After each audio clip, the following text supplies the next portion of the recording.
Thank you very much for keeping us company. We are heading straight to the interview segment where tonight we're joined by Mbeere South Member of Parliament, Geoffrey Kingangi. And you have a very rich history in the military. But before we get to that, welcome to KBC. This is your first time here. Thank you. And we are very grateful for that. So for those who do not know who the Member of Parliament for Mbeere South is, explain to them so that they can get to understand who you are. Thank you. Of course, my name is Kingangi, Geoffrey Kingangi Muturi. I was born in Mbeere South, in a village called Genge. It's a rural village. Mbeere South constituency is actually very rural. The place is a bit dry. It's on the leeward side of the mountain. So we grew with difficulties, but I cannot say that there was anything special about poverty or anything. Everybody didn't have anything, so there was nothing special about struggling. But I think the long and short of it is I'm just an ordinary Kenyan. All right. Yeah. And then you joined the military. When was that? I joined the military. Actually, I did not start with the military. I started my career as architectural assistant in the Ministry of Works. So I was doing buildings. And then at that time, the military were introducing the engineers brigade. So they needed architects and quantity surveyors and engineers. And I was recruited from the Ministry of Works. So I joined as an engineer officer initially. Worked as an engineer officer, as a young officer. Then later on, I was trained in India as an intelligence officer. So I came back and started working as an intelligence officer. And it's a long, long career. The highlight of it, though, is you working as the aide-de-camp to former President Mwai Kibaki. Yes. Before we get to that, how did you get to apply for the job and actually get it? Did you apply or you were seconded?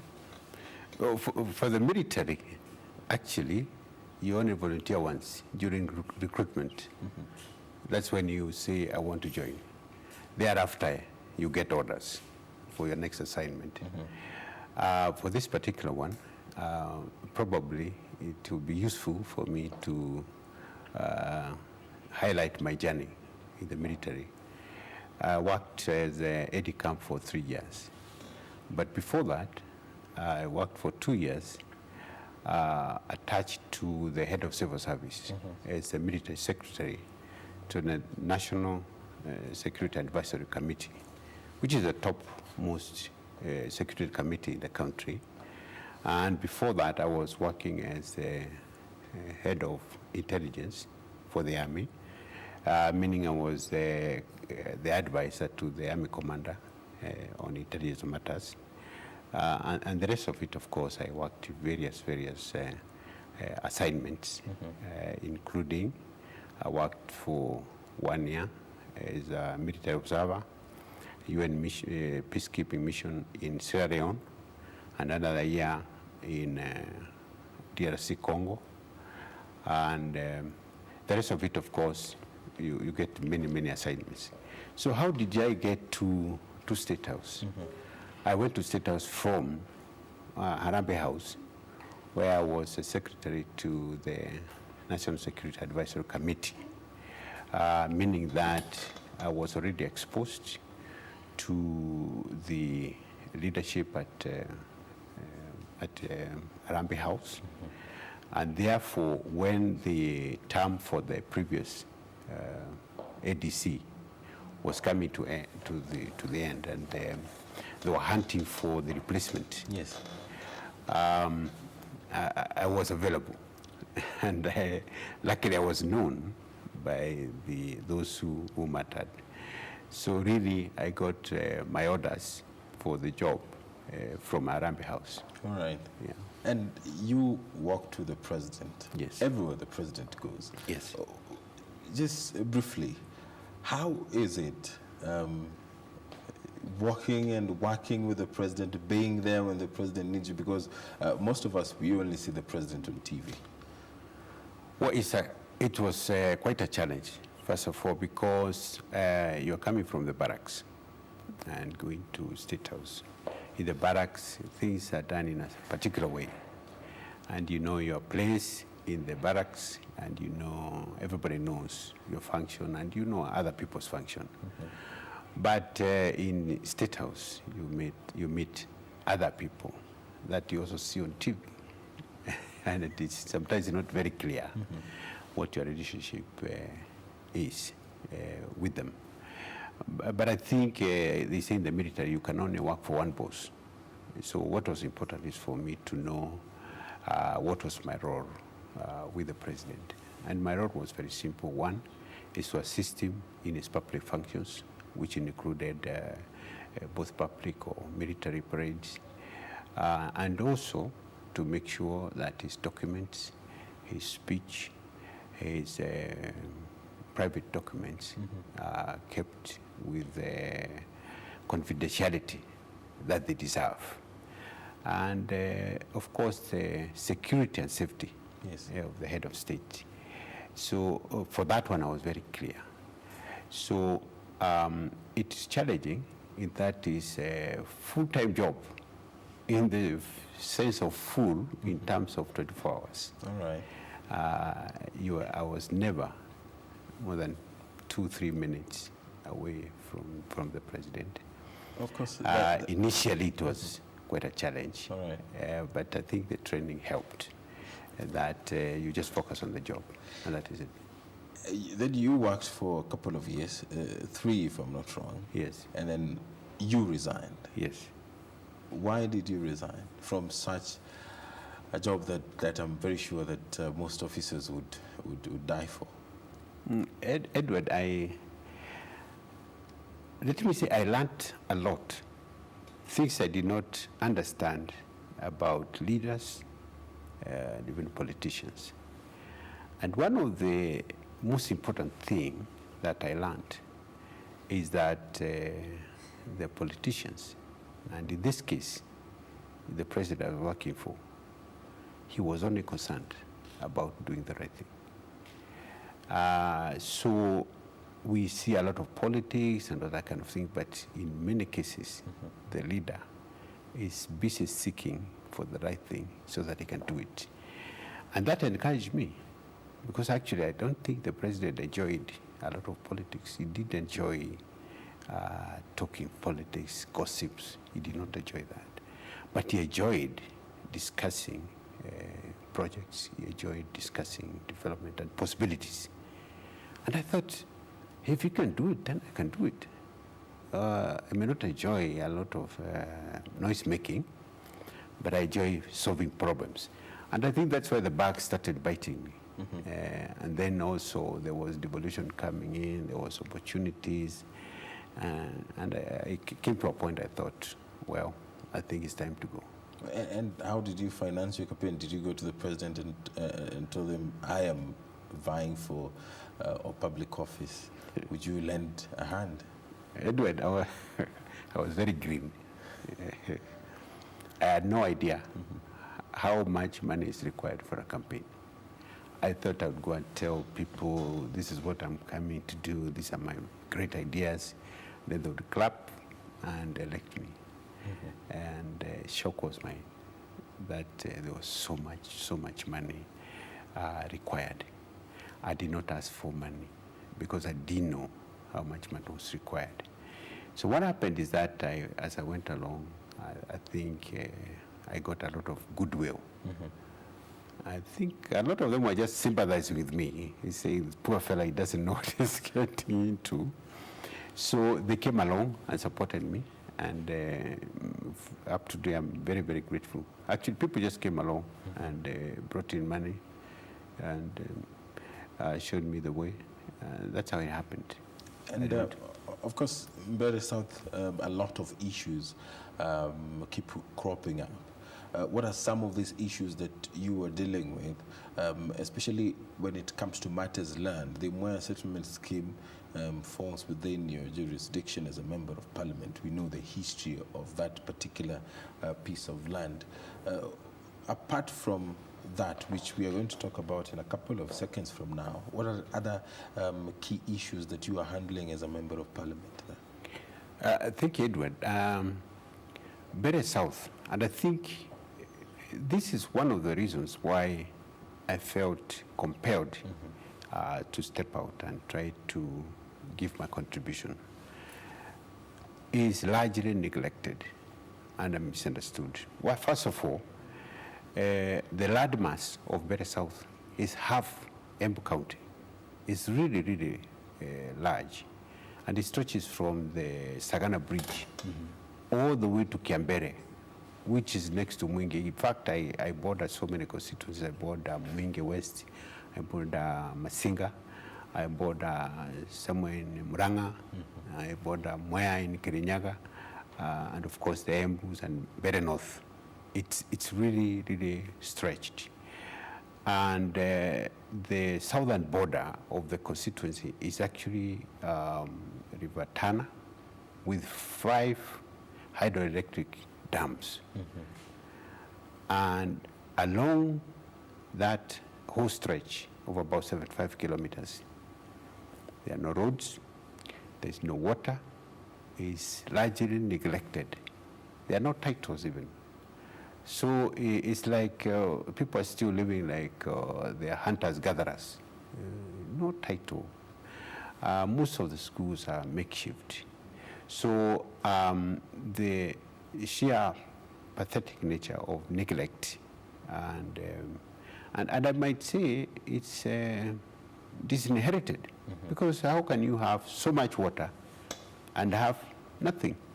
Masinga by itself is 120 square kilometers of water, and the people living next to the dam do not have water. So the sheer magnitude of neglect could move anybody. And I think this is one of the compelling reasons that I say, let me step out, let me see what I can do for this constituency. All right. And what's the status of the Mbeere scheme dispute? Let me first of all state that Mbeere, when you see Mbeere, sometimes people think it's one problem. There are about 9 pieces of adjudication sections in the so-called Mbeere, which is actually the southern part of Mbeere South. It starts with Washoro, there are no titles, adjudication section. Then Karaba, there's no titles. Then there is Riakanau, there are no titles. Then it comes now to the scheme, which is contested. Then Makema, no titles. Ishisa, no titles. The Ashena, no titles. That is actually almost between 60 and 70% of the constituency does not have titles. And for that matter, there is a contestation of boundary, historical inheritance, there are ethnic groups. So it is compounded in that it's not even confined to one place. It is like the whole constituency. Everybody is making noise about land. And coming now to the scheme. Sorry, before I come to the scheme, my view of that is that you have to give people titles. That's the only way you can finish this dispute. So how active is the government in this? Have you had assurances from the ministry concerned that this is an issue that will not go on for probably the next 5 years or 10 years without these people getting these titles? Right up to now, I would have strongly argued that the government has neglected the area. But thank God, with the efforts of the last few months, been able to secure audiences with almost all the offices in this land. And I've got assurances. Not just assurances. 2 weeks ago, the Deputy President came over to the constituency and give out 12,000 titles for 3 adjudication sections. There's still 3 that are ready for the next issuance of titles. And then again, there is the disputed one, which is still pending. Then there is overlap with KWS land and Tarda land and Kenyan land. So you can imagine how complicated it is. So I would say the government over time has not been responsive. But I thank the Deputy President that among all the noises that were made and the protestations and demonstrations, he listened to the reasoning. And he came over, he listened to all the parties, and he told them, look, we will solve the problem. Let's start from here and move on. And that's what we did. Right. We started, we gave 12,000 titles. We opened a land registry. Now we're on our way. I can assure you, 5 years is too long. Right. These problems will be over. So 1 year gone, still 4 more years to fulfill your promises to the people of Mbeere South. Yes. As we wind up, what are some of those things that you want the people of Mbeere South to remember you with as a member of parliament? There are only 3 things. Number 1, there's no water. As a matter of fact, there's a big problem with, so much problem with water that people approaching going to water the animals in the dams or getting water from the dams, many times they're attacked by crocodiles. Unfortunately, my name is Kingangi, which is a crocodile. So I get into problems trying to do campaigns as a Kingangi crocodile, where crocodiles are eating children.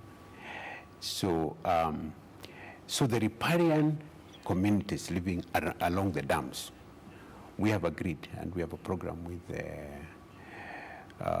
Kenyan that we're going to pump water from the dams to between 1 kilometer to 3 kilometers, so that the communities can access the water away from the bad crocodiles. Right. The second thing is that our treated water comes from Embu Town.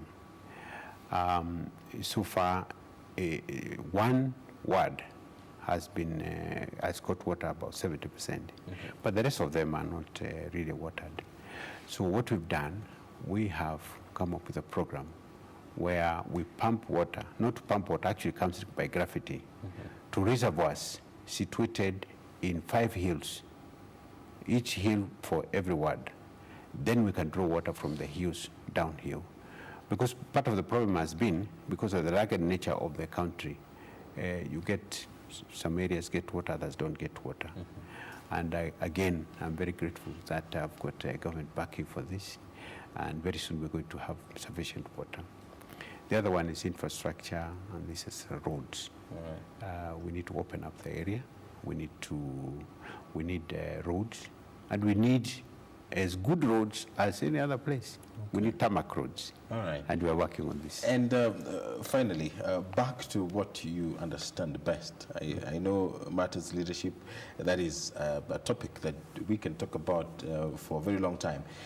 We have seen President Uhuru Kenyatta, I don't know whether he's the one who requests for different aids, but is the president required to be given different aid accounts, or you're supposed to be just one? Well, the aid camp, actually, from the military point of view, is just an assignment like any other. Really, it's an assignment like any other.